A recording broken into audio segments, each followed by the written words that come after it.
Ассалаумағалейкум қазақ елі. Бүгін облигациялар туралы көбірек ізденуге тырысайық. Оны қалай максималды түрде пайдалануға болатынын қарастырамыз. Мысал ретінде, облигация арқылы қалай 30%-дан көп пайда табуға болатынын туралы бүгін көрсетемін. Депозитте ақша жинау неге тиімсіз? Осы және басқа да сұрақтарға осы видеодан жауап аласыздар. Және видео соңында сіздермен бірге живой аккаунттан кәдімгі ақшаға облигация сатып аламын. Менің есімім Олжас. Бұл арнаны өзімнің білген, үйренген және естіп оқыған ақпараттарымды сіздермен бірге бөлісуге арнадым. Олай болса, бастаймыз.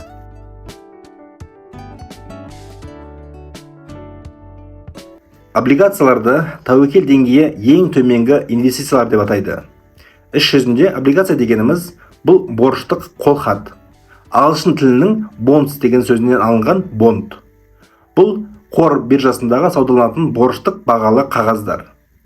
Оларды шығаратын ұйым басқа сөзбен айтқанда сізден қарызға ақша алады. Мәселен, өзінің бизнесін дамытуға, тауарлардың түрін көбейтуге, басқа бір жерден филиалын ашуға және де басқа жұмыстарға ақша алады. Облигацияларды сатып алу сіз компанияға қарызды ақшаға бересіз деген сөз. Енді терминдер бойынша жүгіріп өтсек. Бірінші, эмитент. Эмитент дегеніміз облигацияларды сатып, өз мақсаттарын жүзеге асыруға ақша алу үшін шығарған борышкер. Эмитент компаниялар бола алады, қала және облыс әкімдігі болуы мүмкін, тіпті мемлекеттерде болады. Яғни сіз белгілі бір облигация алған кезде осы эмитенттерге қарызға ақша бересіз. Осылай мемлекеттік және корпоративтік облигациялар деп бөлінеді. Екінші ұғым бұл номинал. Номинал деген сіз облигацияның борыш мөлшері. Басқаша айтқан кезде номинал бұл эмитенттің инвесторға бондтар ұсынатын бастапқы құн. Қазақстандық нарықта бір қағаздың номиналдық құны көбіне 1000 теңге немесе $100 тең. Сіз нарықтан облигацияны 1000 теңгеге сатып алуыңыз мүмкін. Кейде 900 теңгеге де немесе 1100 теңгеге де ол саудаланып жатады. Бірақ есіңізде болсын. Облигация уақыты келген кезде, біткен уақытта сіз қандай сомадан алғаныңызға қарамастан номинал бағасы бойынша сізге төлем жасалады. Үшінші ұғым жинақталған купондық кіріс. Орысша ол НКД. Накопленный купонный доход. Бұл купонның есептелген, бірақ әлі төленбеген бөлігі. Себебі төлем күн сайын төлеуге әлі уақыты бар. Бұл көрсеткіш облигацияларды сияқыны жоғалтпай, купон төлемдерді арасында сатып алуға және сатуға болатындай етіп есептелген. Егер сіз облигацияларды сатып алған кезде ол облигация 3 айда бір рет төлейтін болса, ал сізді ол облигация ұстағаныңызға небәрі 1,5 ғана ай өткен болса, оған қарамастан сіз осы уақыттың ішінде купонның жартысына лайықсыз. Себебі ол енді күйіп кетпейді. Сіз облигацияны сатуды шешкен кезде, сатып алушы сол кезде қағаздың нақты құнымен бірге сізге НКД төлейді. Жинақталған купондық кіріс өзі сол купонды төлейтін сәтте нөлге айналады да, содан кейін купонның толық төлемі уақыты жетпейінше ақырында ол өсе береді біртіндеп. Тағы бір ұғым облигациялық мекемелердің кредиттік рейтингтері. Standard & Poor's, Fitch немесе Moody's сияқты агенттіктердің кредиттік рейтингтері облигациялардың сенімділігінің арқылы кірістілігін көрсетеді. Мысалға, AAA рейтингі бар облигациялардың кірістілігі үнемі төмен болады. Себебі ондай компаниялар өте сенімді саналады. Сол үшін олар оның қаражатты тарту үшін инвесторға артық ақша төлеудің олардың қажеттілігі жоқ. Инвесторлар өздері мұндай қарыз алушыға ақша беруді қосымша табыс ретінде қарастырады. Сонымен қатар төменірек одан AAA рейтингі бар облигациялардың кірістілігі негізінде жоғарырақ болады. Олар әлі де өте сенімді эмитенттер, бірақ рейтингтік агенттіктер олардан кішкене қауіп факторларының көбірек екенін көрінеді. Бұл тәуекел үшін инвестордың өз салымдарына көбірек табыс тапқысы келетінін айтады. Әрі қарай рейтинг неғұрлым төмен болса, әдетте облигациялардың кірістілік жоғары, соғұрлым жоғарылайды. Бірақ BBB рейтингінен төмен облигацияларды сатып алуға кеңес бермеймін. Тәуекел деңгейі жоғарылап кетеді. Мысал ретінде, кірістілігі 20% бір облигация сатып алдыңыз делік. Бір жылда бұл салымыңыз 1200 теңгеге айналады. Бірақ сіздің салымыңыз банк депозитіне салған сияқты бір жыл күтпей-ақ ақшаларыңызды алған кезде пайызыңыз күйіп кетпейді. Облигацияның сол жері өте жақсы. Сонымен қатар, банк депозиттері көбіне облигация кірістілігіне қарағанда төменірек болады. Осы видео жасалған кезде Қазақстан банктерінің кірістілік депозиті шамамен орташа алған кезде 17% шамасында. Неге облигацияның табыс деңгейі банк депозитінен жоғарырақ болады дейтін болсаңыз, келесі мысалмен түсіндіріп берейін. Қарапайым тілмен айтқан кезде, сіз банкке депозитке мысалға 100 мың теңгені 17%-дық мөлшерлемемен қабылдалды делік. Одан кейін осы сіздің ақшаны басқа бір адамға 40-45%-дық немесе компанияларға 25-30%-дық мөлшерлемемен несие ретінде сіздің ақшаңызды береді. Осы екі ортада тапқан табыс ол банктың табысы.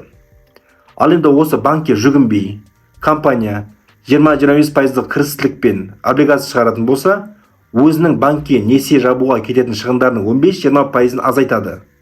Ал сіз инвестор ретінде банктың депозитіне қараған кезде 5-10%-ға дейін артық пайда таба аласыз. Одан да көбірек пайда табуға болады. Яғни, екі ортада жүрген банк сіздің ақшаңызды алып, басқа тұлғаларға несие ретінде беріп, пайда тауып отыр. Осы делдалсыз-ақ облигация көмегімен сіз сол банктың кредиторына несие бере аласыз. Қысқаша айтқанда, сіз бұл жерде банк қызметін атқарасыз. Сізге де, несие алушыға да бұл өте тиімді нұсқа.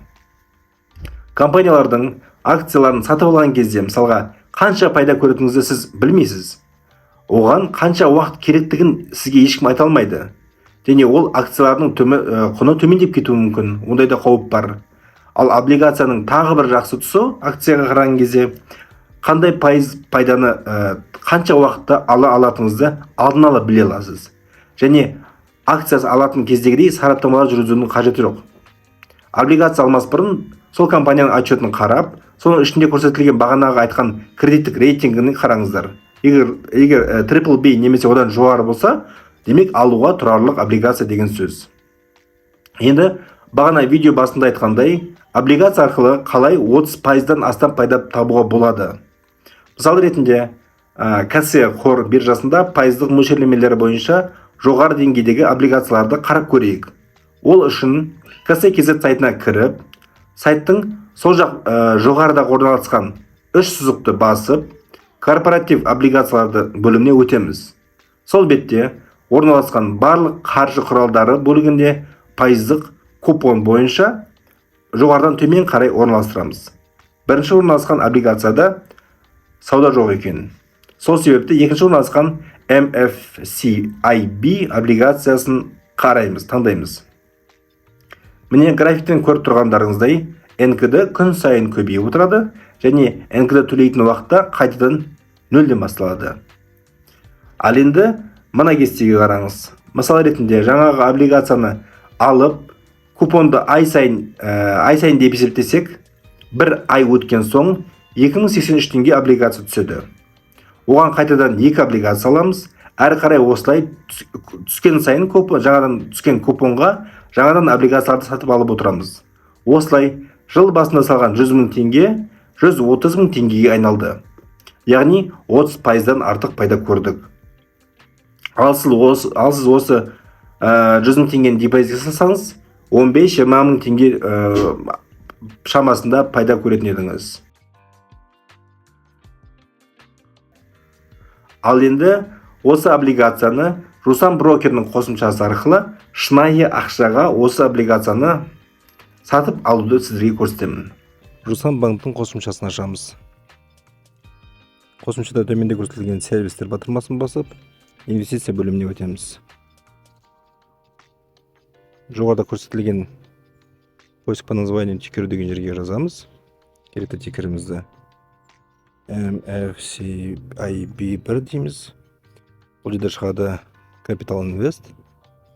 Және қосымша қысқаша ақпараттар. Номиналы 1000 теңге, 3 жылда жүреді. Жинақталған купоны 31 теңге. Купондық ставкасы 25 теңге. Келесі купонымыз 13 қаңтарда және погашение 25 шілдеде. Қараңыздар, мына жерде 99% сатып аламын дейтіндер бар. Бірақ сатып алу ықтималдылығы төмен, ұзақ уақыт бойы солай стаканда тұра беруі мүмкін. Біз сол себепті қазір уақыттың тығыздығына байланысты мен 100% сатып аламын. Купить батырмасын басамыз. 100% көрсетеміз. Және коллекциясына бір 20 штук сатып алып көрейік. Батырмасын басамыз. Және подтвердить. Және паролімізді енгіземіз.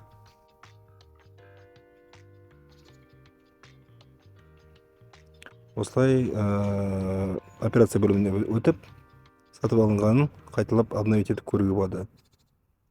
Және ашып детальдарын көрсек болады. Егер видео ұнаса, лайк басып, подписка жасап, қоңырауды басу сұраймын. Себебі осылай қазақша контенттің көбеюіне және өз отандастарымызға финанстық сауаттылықты дәріптеуге мүмкіндік пайда болады.